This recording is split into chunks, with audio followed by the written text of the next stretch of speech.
আসসালামু আলাইকুম। কবরস্থানের বাহিরে লেখা ছিল, শেষ মঞ্জিল তো তোমার এটাই। আসতে না আসতেই তো জীবনটা কেটে গেল। কি পেলে তুমি এই দুনিয়া থেকে? কিছুই না।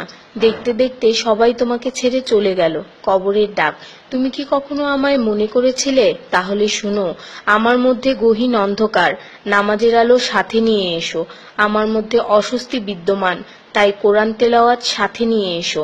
আমার মধ্যে আছে বিষাক্ত পোকামাকড়, সাপ বিচ্ছু, তাই সাথে করে রাসূল সাল্লাল্লাহু ও আহলে বায়তের প্রেম নিয়ে এসো।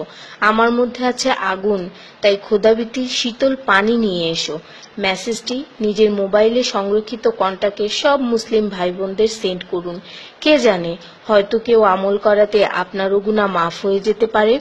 ঈমানের পর যার নামাজ উত্তম তার জীবন উত্তম, যার জীবন উত্তম তার মৃত্যু উত্তম, যার মৃত্যু উত্তম তার কবর উত্তম, যার কবর উত্তম তার আখিরাত উত্তম, যার আখিরাত উত্তম তার জন্য জান্নাত নিশ্চিত।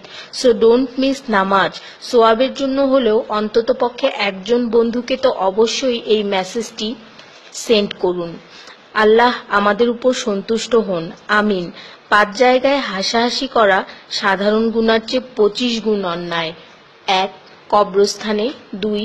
জানাজার পিছনে, 3. কোনো মজলিসে, 4. কোরআন তেলাওয়াতের সময়, 5. মসজিদে।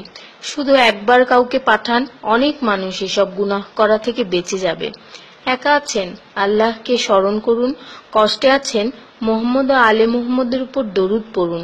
মন খারাপ থাকলে ইয়া হাইয়্যু ইয়া কাইয়্যুমও পড়ুন। টেনশনে থাকলে ইয়া রাহিমও পড়ুন। ফ্রি থাকলে মেসেজটি ফরওয়ার্ড করুন। হে আল্লাহ, আমার উপর এবং তোমার নবীর উম্মতের সকল সদস্যদের উপর তোমার রহমত বর্ষণ করো, আমিন। তথ্য: আপনি কি জানেন পবিত্র কোরআন শুনলে ক্যান্সার হয় না? আর যদি ক্যান্সার সেল শরীরে থেকেও থাকে তাহলে তাও মারা যায়। দীর্ঘ সময় ধরে আল্লাহকে সেজদা দিলে জ্ঞান ও বুদ্ধিশক্তি বাড়ে। মাথা ব্যথার সমস্যা হয় না, চুল পড়া দূর হয়ে যায়। এই মেসেজটি ফরওয়ার্ড করতে শয়তান আপনাকে বাধা দিবে, কিন্তু আপনি এটা হতে দিবেন না।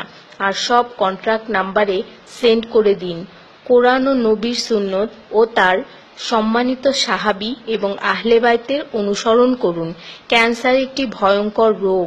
অনেক মানুষ আছে যারা নিজেরাই এটাকে দাওয়াত দিয়ে নিয়ে আসে। ছোট অথচ সাধারণ কিছু পদক্ষেপ গ্রহণ করলেই এই রোগ থেকে বাঁচা যায়। বেশিরভাগ মানুষ খাবারের পরপরই পানি পান করে নেয়। খাবারের পর পানি পান করলে রক্তে বিদ্যমান ক্যান্সারের জীবাণু থেকে তৈরি হওয়া ক্যান্সার সেলগুলোকে অক্সিজেন সরবরাহ করে। নবী পাক সাল্লাল্লাহু বলেছেন, খাবারের আগে পানি পান করা শেফা। খাবারের পরপরই পানি পান করা কলেরা রোগের কারণ, তাই সর্বোত্তম হলো খাবার শেষ করার কিছুক্ষণ পর পানি পান করা। তিনি আরো বলেছেন, 1 চিমটি লবণ খেয়ে খাবার শুরু করো আর 1 চিমটি লবণ দিয়ে খাবার শেষ করো। এ কথাগুলো তাদেরকেও জানিয়ে দিন যারা আপনার কাছে জীবনের চেয়েও প্রিয়। যদি কোনো ব্যক্তি ঘুমানোর সময় 21 বার বিসমিল্লাহির রহমানির রহিম পড়ে, আল্লাহ তখন ফেরেশতাদেরকে হুকুম দেন এই ব্যক্তির প্রতিটি নিঃশ্বাসের বদলে নেকি লেখা হোক।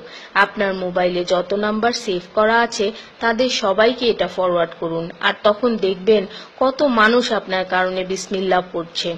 শেফা আর শেফা। রোজ একটা করে আপেল, নো ডক্টর। রোজ 4টা বাদাম, নো